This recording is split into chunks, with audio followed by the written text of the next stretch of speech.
good morning, good morning. Dito naman tayo ngayon. Kanina galing tayo dun sa sili at saka cucumber. Ngayon naman ay dito tayo sa okra, guys. Ayan, oh. Okra. Diba? Ang sarap. Eto pa, guys. Dito tayo.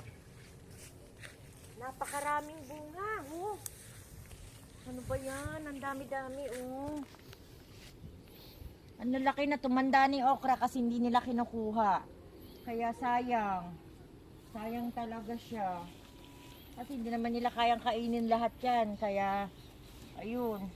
Parang napapabayaan na siya, oh. Naging magulang na yung okra. Ang dami.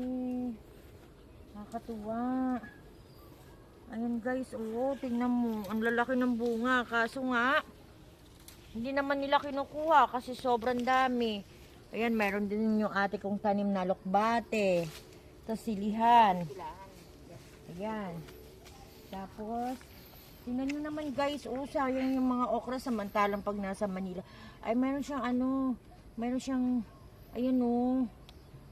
Kaya naaano yung mga dahon niya, nasasayang lang talaga lahat guys, oh.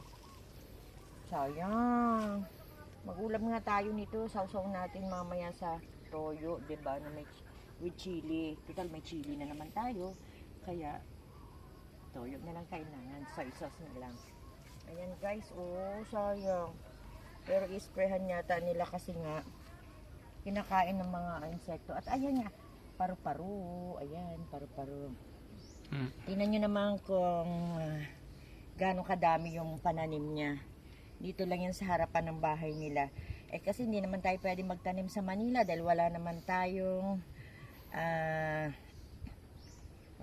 pwesto dun, puro semento, kaya hindi tayo makapagtanim. Pero siguro kung nandito tayo sa probinsya, marami tayong magagawa kasi nga napakalapad ng lupa dito sa probinsya, diba? At syempre kapag may tanim ka, makakatipid ka dahil hindi mo na kailangan bilhin pa, diba? So yun, sayang talaga. At hindi nga ito nakuha itong mga okra na to dahil nga sa wala namang kakain talaga ng marami, 'di ba? Ano to, trip, magtanim tapos hindi naman mauubos, 'di ba? Ayan guys, oh. Sayang. Yun pa yung ibang okra. Napakarami, 'di ba? Kaya mamaya kukuha tayo niyan at kakain tayo ng okra kasi alam niyo yung okra kasi gamot ito. Kaya ako nga, kinakain ko nga yung hilaw nito eh. Teka lang ha. Kukuha tayo ng mas batang okra. Thank you for watching.